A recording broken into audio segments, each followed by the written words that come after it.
بسم اللہ الرحمن الرحیم۔ السلام علیکم ورحمۃ اللہ وبرکاتہ۔ آج میں اپنے دوستوں کو مشکلات کے ختم ہونے کا ایک بہت ہی پیارا وظیفہ بتاؤں گا۔ اللہ تعالیٰ کے نام والی قرآن کی یہ آیت پڑھیں، بہت سی مشکلات ختم ہو جائیں گی۔ اللہ تعالیٰ کے اسم اعظم والی آیت اور دعائیں۔ پہلی، وَإِلَٰهُكُمْ إِلَٰهٌ وَاحِدٌ لَا إِلَٰهَ إِلَّا هُوَ الرَّحْمَٰنُ الرَّحِيمُ۔ اس کا ترجمہ ہے، اور تمہارا معبود ایک ہی ہے، اس کے سوا کوئی سچا معبود نہیں، وہ نہایت مہربان، بہت رحم کرنے والا ہے۔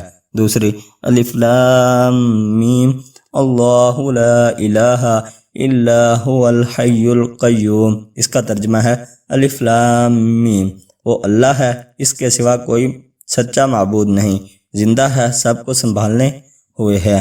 تیسری، اللہ لا الہ الا هو الحی القیوم۔ اس کا ترجمہ ہے، وہ اللہ ہے، اس کے سوا کوئی سچا معبود نہیں، زندہ ہے، سب کو سنبھالے ہوئے ہے۔ کتاب کا حوالہ نیچے موجود ہے۔ صدق اللہ العظیم۔ السلام علیکم ورحمۃ اللہ وبرکاتہ۔